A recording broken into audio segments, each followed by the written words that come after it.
पिछले एपिसोड में हमने देखा था कि बातियान और उस फायर स्पिरिट हॉल की मास्टर के बीच में एक बार फिर से फाइट शुरू हो चुकी थी। जब वो मास्टर आई थी तो वो लिंगर को ही बातियान समझकर उसके ऊपर अटैक करना शुरू कर देती है, जबकि लिंगर तो यहाँ पर अपना ब्रेक थ्रू करने के लिए आई हुई थी। तो जैसे ही एक बार लिंगर अपना ब्रेक थ्रू कर दी है, उसके बाद तो वो उसका पीछा ही नहीं छोड़ती, जिस वजह से मार खाते खाते उस फायर स्पिरिट हॉल की मास्टर की हालत खराब हो चुकी थी। बच्ची कुछ एक असर बातियान भी पूरी कर देता है और ये और लिंगर मिलकर उस मास्टर का बुरा हाल कर देते हैं। मास्टर भागने की भी कोशिश करती है, लेकिन बातियान उसको भागने नहीं देता और इतना खतरनाक अटैक कर देता है कि मास्टर की पूरी कल्टीवेशन डिस्ट्रॉय हो चुकी थी और ऐसा लग रहा था कि वो बिल्कुल कमजोर होकर वहां से भाग चुकी है। अब वो कोई खतरा नहीं बन सकती आगे चलकर बातियान के लिए। जिसके बाद यहाँ से ये एपिसोड शुरू होता है। तो इस एपिसोड की शुरुआत में बातियान जाओ के साथ अपने महल के अंदर वापस आता है। जैसे वो आया हुआ था वहां पर प्रिंस आकर पहुंच जाता है। वो काफी ज्यादा टेंशन में था। वो बातियान से कहने लग जाता है कि बातियान क्या हुआ उस मास्टर का, क्या वो मर गई या वो अभी भी बचकर भाग निकली। तो बातियान उससे कहने लग जाता है कि तुम्हें उसकी फिक्र करने की कोई जरूरत नहीं है। मैंने उसका वो हाल किया है ना कि उसकी सारी कल्टीवेशन डिस्ट्रॉय हो गई है। अगर वो भाग भी गई होगी तो शायद ही ज्यादा टाइम तक कि वो जिंदा रह पाएगी, या तो वो मर जाएगी। अगर नहीं मरी तो वो हमारा कुछ नहीं आगे बिगाड़ सकते।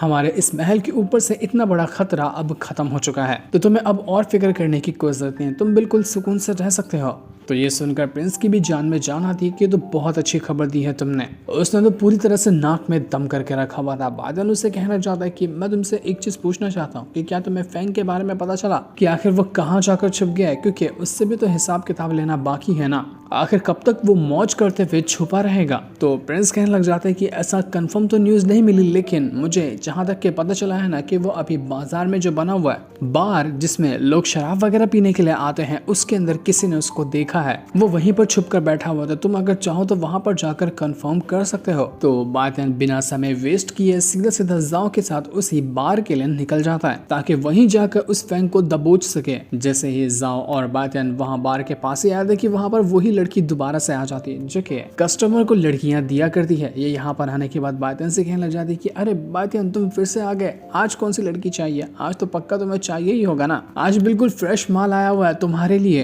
बातियान शर्म से पानी पानी हो जाता है। वो वहां से आगे बढ़ने की कोशिश कर रहा था क्योंकि जाओ के सामने उसकी बड़ी बेइज्जती होगी, लेकिन वो लड़की तो मानने को तैयार ही नहीं। वो उसे कहने लग जाती है कि मैं आज तो तुम्हें जाने नहीं दूंगी, आज तुम्हारे लिए खास करके अच्छी लड़कियां लेकर आई है मैंने, तो तुम्हें कम से कम एक बार तो अंदर चलना ही होगा। बातियान कहने लग जाते हैं कि देखो मुझे कोई इंटरेस्ट नहीं है, मैं किसी जरूरी काम से यहाँ पर आया हूँ, तो इसलिए तुम जाओ यहाँ से। बातियान को फैंग को ढूंढना था और वो यहाँ पर रहकर अपनी इज्जत का कबाड़ा नहीं कर सकता, लेकिन वो लड़की तो मान ही नहीं रही थी। वो पूरी तरह से उसके पीछे पड़ चुकी होती है। जाओ भी ये देखकर थोड़ा थोड़ा शर्मा रही थी कि आखिर बातियान इस तरह की जगह भी आता है क्या। बातियान यहाँ पर उस लड़की को दोबारा से मना करने ही क्या वाला था कि तभी उसको ये लड़की का जो बार होता है उसके अंदर वो ऑरा नजर आता है, जो कि फैंग के अंदर से भी निकला करता था। तो इस चीज से बातियान को कंफर्म हो जाता है कि हो ना हो ये फैंग जो है ना वो इसी बार के अंदर छुपा हुआ है, तो अब तो अंदर जाना ही पड़ेगा। वो उस लड़की से कहते कि ठीक है हमें अंदर ले चलो, हम अंदर जाने के लिए तैयार हैं। ये सुनकर वो लड़की थोड़ी सी हैरान रह जाती है कि क्या तुम इस जाओ को भी अंदर लेके जाओगे, क्योंकि तुम्हें पता है ना कि ये कैसी जगह है। मेरे ख्याल में तुम्हें जाओ को अंदर नहीं ले जाना चाहिए, वहां पर अच्छे लोग नहीं रहते हैं। तो बातियान कहता है कि उसकी फिक्र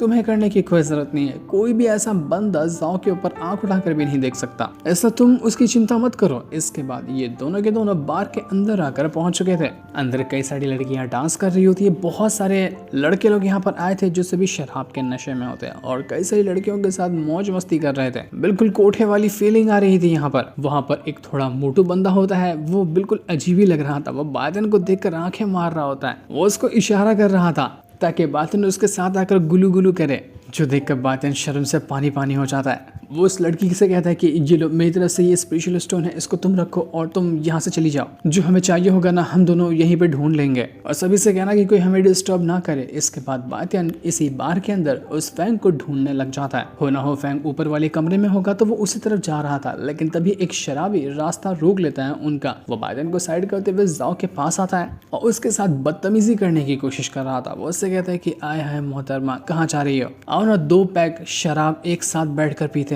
मैं तुम्हें पिलाऊंगा तुम मुझे पिलाना। फुल नशे में टल्ली लग रहा था वो। तो ये देखकर जाओ को इतना गुस्सा आता है कि वो अपनी पावर का इस्तेमाल करते हुए उसको उठाती है और सीधा पटक कर दूर फेंक देती है, जिस वजह से उसका आधा नशा तो उतर गया था लेकिन आधे नशे में वो अभी भी होता है। सारे के सारे लोग ये देखकर हैरान रह गए थे कि यहाँ पर क्या हो रहा है। जाओ से कहती कि तुम्हें शराब पीना है ना, तो फिक्र क्यों करते हो, मैं पिलाती हूँ ना तुम्हें शराब। वो अपनी पावर का इस्तेमाल करते हुए शराब का पूरा एक मटका उठा लेती है और मटका लेकर आती है उसी शराबी बंदे के पास। शराबी बंदा समझ चुका था कि उसके तो लग गए, ये जाओ उसको छोड़ने वाली नहीं है। जाओ उसका पूरा मुंह खोलती है और एक बार के अंदर एक पूरा मटका उसके मुंह में ठूस देती है। एक ही बार में पूरा मटका उसने जबरदस्ती शराबी को पिला दिया था, लेकिन जाओ यहाँ पर भी नहीं रुकती। वो दूसरा मटका भी उठाती है, उसका भी यही हाल करती है, तीसरा और चौथे का भी वो यही हाल करती है। एक के बाद एक करते हुए उसने न जाने कितने सारे मटके पिला दिए थे उस शराबी को, जिस वजह से उसका पेट गुब्बारा हो जाता है और वो पैंट में ही मूतने लग गया था। पूरा बार एकदम सन्नाटे से भर चुका था, किसी को समझ ही नहीं आता कि ये है कौन। जरा देखो तो ये लड़की कितनी ज्यादा स्ट्रांग है, इतना हट्टा कट्टा ये बंदा उसके सामने कुछ भी नहीं कर पा रहा और ये तो उसकी वाट लगाई जा रही है। सारे के सारे लोग ये चीज देखकर बिल्कुल हैरान रह चुके थे। वो जो लड़की थी वो यहाँ पर जाओ से कहना चाहती कि अरे जाओ ये आप क्या कर रही हो, इसको मत मारो, ये हमारा खास कस्टमर है, ये हमारे पास फिर दोबारा नहीं आएगा। लेकिन जैसे वो उसको रोकने के वाली थी, जाओ सीधा उसको धक्का मारकर साइड कर देती है कि मैं तो नहीं रुकने वाली। आखिर इसकी हिम्मत कैसे हुई जो इसने मुझ पर नजर उठाकर देखा, मैं इसको छोड़ने वाली नहीं हूँ। सभी लड़के जो शराबी थे उनकी हालत खराब हो चुकी थी कि कहीं हमने इसके ऊपर आंख उठाकर देखी हो, ये हमारा भी ऐसा हाल ना कर दे। यहाँ पर तो बड़ा वाला सीन क्रिएट हो गया था। तो इसी मौके का फायदा उठाते हुए बायतन वहां से कल्टी मार लेता है ताकि वो तब तक फैंग को ढूंढ सके। सभी का ध्यान इस तरफ होगा तो कोई पता नहीं कर पाएगा कि बायतन आखिर कर क्या रहा है। तो इसलिए बायतन इधर उधर के कमरे में उसको ढूंढने लग गया था। वो ढूंढते हुए फर्स्ट फ्लोर के ऊपर आ जाता है और यहाँ पर आने के बाद उसको एक कमरे के अंदर से अजीब सी आवाज सुनाई देती है, जो आवाज फैंग से मैच कर रही थी और अंदर किसी और लड़की की भी आवाज थी। तो बायतन कंफर्म कर देता है कि हाँ पक्का इसी के अंदर फैंग छुप कर बैठा हुआ है, मैं इसको छोड़ने वाला नहीं हूँ। वो तुरंत अपनी पावर को एक्टिवेट करता है। पावर को एक्टिवेट करते साथ ही ऐसा घसीट कर पंच मारता है दरवाजे के ऊपर कि दरवाजा टूट चुका था, दरवाजे के परखच्चे उड़ जाते हैं और बिल्कुल जैसा उसने सोचा था वही होता है। अंदर फैंग बैठा हुआ था और उसके साथ एक लड़की भी मौजूद थी। जैसे ही फैंग यहाँ पर बायतन को देखता है वो बिल्कुल दंग रह चुका था। वो उससे कहने लग जाता है कि बायतन तू आखिर यहाँ पर क्या कर रहा है। वो तो सबसे पहले बायतन के चारों तरफ देखना शुरू कर देता है कि बायतन किसी अपनी टोली को साथ में तो नहीं लेकर आया या फिर वो अकेले आ चुका है। तो उसको वहां पर कोई भी नजर नहीं आता। इस चीज को देखकर वो फैंग कहने लग जाता है कि अबे तू अकेला आया है, तुझे क्या लगता है कि तू अकेले यहाँ पर मेरी जान ले लेगा, इसलिए तू अकेला उठकर आ गया। तुझे पता है ये करके तूने कितनी बड़ी गलती की है जिसका कोई हिसाब भी नहीं है। इतना स्ट्रांग हो गया तू इतना बेवकूफ रहेगा मैंने बिल्कुल नहीं सोचा था। तो बादल उसे कहने लग जाता है कि तुझ जैसे बचकाने को मारने के लिए मुझे क्या कोई आर्मी लाना पड़ेगा। अबे मेरा उल्टा हाथ ही काफी है तेरी जान लेने के लिए और तू सोच कर बैठा कि मैं किसी और को भी साथ में लेकर आऊंगा।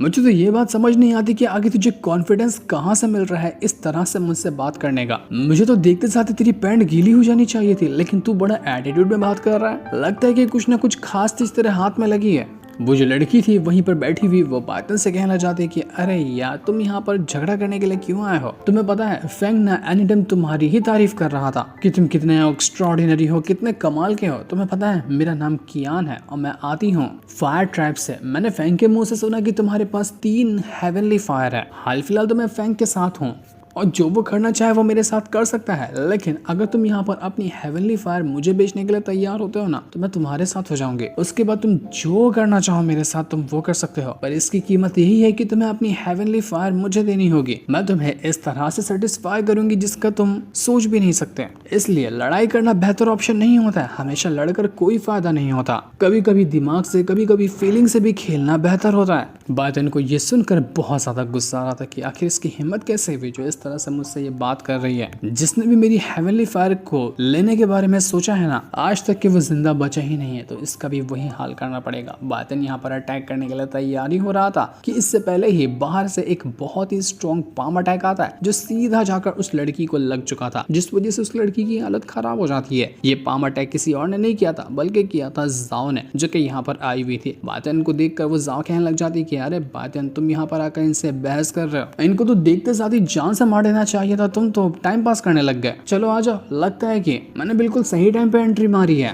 वो जो कियान थी वो फैंग से कहने लग जाती कि मास्टर फैंग ये लड़की कोई मामूली लड़की नहीं लग रही है, ये जगह आपके लिए बिल्कुल सेफ नहीं है। जितना हो सकता है ना उतने जल्दी आप यहाँ से कल्टी मार लीजिए, वरना आपका तो आज यहीं पर गेम बच जाएगा। तो ये सुनकर फैंग भी समझ चुका था कि मेरे तो लग गए हैं। वो पूरा टेबल उठाकर पटक देता है बातियन के ऊपर और तब तक कि वो यहाँ से मौका देखकर भागने लग गया था। वो सीधा इस बार से दूर जितना हो सकता है उतना दूर जाने की कोशिश कर रहा था, लेकिन बातियन को इससे क्या ही फर्क पड़ने वाला है। जो टेबल उसने फेंका था, बातियन एक ही बार अपनी पावर का यूज करते हुए टेबल को डिस्ट्रॉय करता है और सीधा जा चुका था उस फैंग के पीछे ताकि उसकी जान ले सके। जैसे जैसे फैंग वो भाग रहा था उसके पीछे बातियन अपनी विंग्स का इस्तेमाल करते हुए उड़कर पहुंच जाता है। वो उसके आगे निकल चुका था।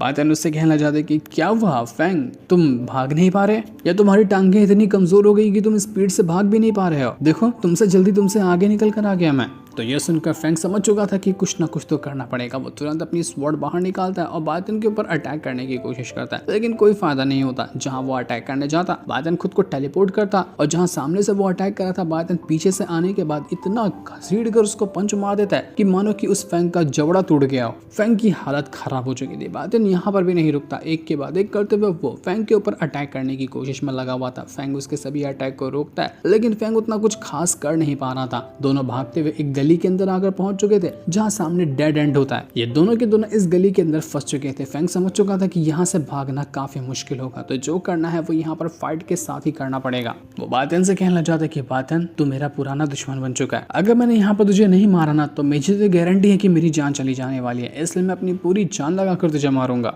आज या तो तू बचेगा या तो मैं बचूंगा, दोनों में से कोई एक ही बचने वाला है। वो तुरंत अपनी पावर को एक्टिवेट करता है और एक बहुत ही खतरनाक अटैक रेडी कर चुका था बातियन के ऊपर करने के लिए। वो अपना मल्टीपल स्वॉर्ड फॉर्मेशन क्रिएट करता है और उसके अंदर से पास होते हुए एक ब्रूटल अटैक बातियन के ऊपर करने के लिए तैयार था। उसने इतना खतरनाक स्लैश अटैक दे मारा था बातियन के ऊपर कि अगर ये अटैक लगे तो मानो कि घर वगैरह सब टूट जाए, लेकिन बातियन को इससे क्या ही फर्क पड़ने वाला था। वो बिल्कुल शान के साथ, बिल्कुल एटीट्यूड के साथ वहीं पर खड़ा था और जैसे ये अटैक उसको आकर लगने के वाला था, वो अपनी पाम अटैक का इस्तेमाल करते हुए इस अटैक को डिस्ट्रॉय कर देता है। ये अटैक पूरी तरह से खत्म हो चुका था, जिस वजह से फैंग की हालत खराब हो जाती है। फैंग कहने लग जाता है कि कोई बात नहीं, तूने मेरा एक अटैक डिस्ट्रॉय किया ना, मेरे पास एक अटैक नहीं और भी कई सारे अटैक है, मैं तुझे आज जिंदा नहीं छोड़ूंगा। वो फिर से अपनी पावर का यूज करने लगता है और एक और किसी खतरनाक तरह का अटैक रेडी कर चुका था जिसका नाम था वेव स्लैश दाव अटैक। इस वजह से तो मल्टीपल एक साथ स्लैश अटैक जाकर निकल रहे थे और वो जान लेने की कोशिश करते हैं बातियन की। बातियन तुरंत अपनी ब्रोकन स्वॉर्ड बाहर निकालता है और उसकी मदद से एक फॉर्मेशन क्रिएट कर लेता है, जिस वजह से वो अटैक बातियन को लग ही नहीं पाता। बातियन उससे कहने लग जाता है कि बस बहुत हो गया, अब तेरा खेल खत्म करने का टाइम आ चुका है, तेरे साथ फाइट करके तो मेरा मन बड़ी जल्दी भर गया। वो तुरंत अपनी ब्रोकन स्वॉर्ड को यूज करता है और इतना ब्रूटल अटैक देकर मार देता है उस फैंग के ऊपर कि स्वॉर्ड उसके पेट में जाकर घुस चुकी थी। इस वजह से फैंग दूर जाकर फेंका जाता है।